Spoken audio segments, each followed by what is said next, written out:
What is up, everybody? Jeremy Eisenfire here, and welcome to the channel.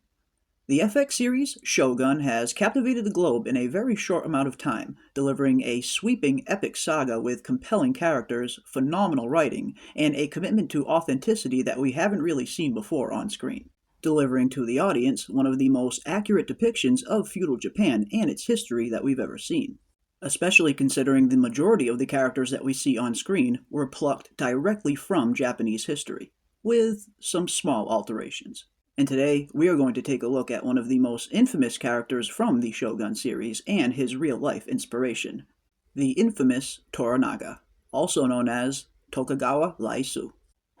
And fear not, as there will be no spoilers for the Shogun series in this video, as we will solely be covering Tokugawa's history leading up to the Shogun series, a Tokugawa prequel of sorts.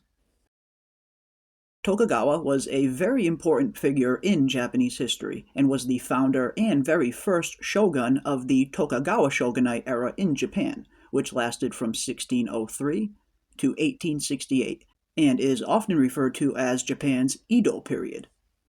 Tokugawa would go down in history as one of the three great unifiers of Japan, along with his former lord, Oda Nobunaga, and his former subordinate, Toyotomi Hideyoshi.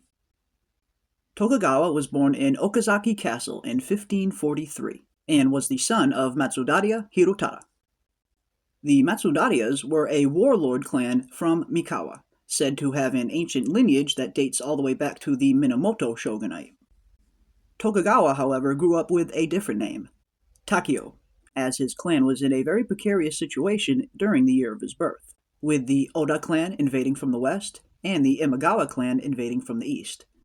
Hirotada, Toranaga's father, allied himself with the Imagawa clan, but seeing as his wife's family was unfortunately allied with the rival Odas, the couple was forced to divorce, separating Takio from his mother at a very early age. 3 years later, however, Takio would find out just how cruel the world could be, as he would become a hostage of the rival Oda clan at the age of 6, during which time his father would go on to pass away. Due to his father's loyalty, Takio was treated with all of the comforts that his station would allow, and would eventually go on to take the name Motoasu, and married his captor's niece, becoming a very important vassal to the clan's leader, Yoshimoto.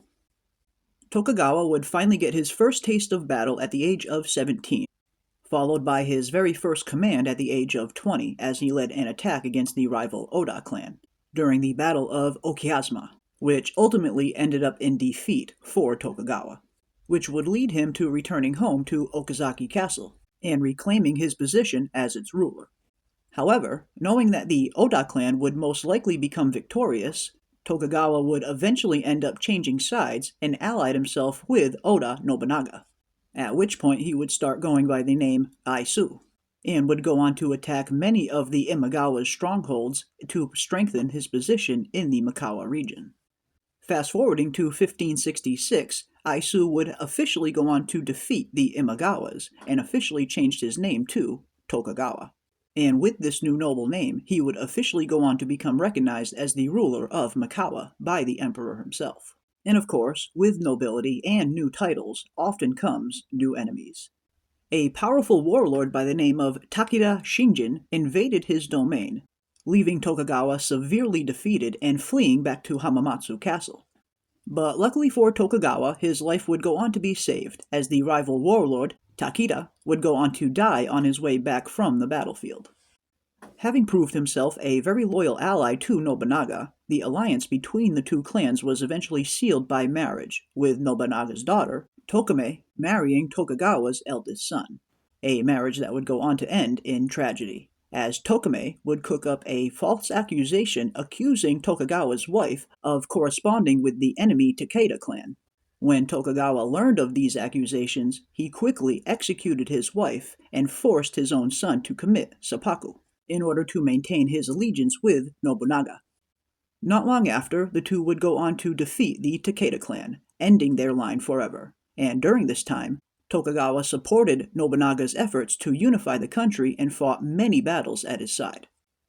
However, in 1582, tragedy would strike, as Nobunaga was at the height of his power. One of his generals, Akachi, betrayed him and attacked the temple in Kyoto. Outnumbered with no hope of escape, Nobunaga chose to commit seppuku, while Tokugawa would go on a perilous journey returning to his home in Mikawa. There he would go on to consolidate his power by taking possession of the Kai and Shinano domains, then marched to confront Akachi, only to find out that another one of Nobunaga's generals, Toyotomi, the Taiko on the Shogun series, had already defeated him. Toyotomi Hideyoshi had subdued the other generals and taken power for himself.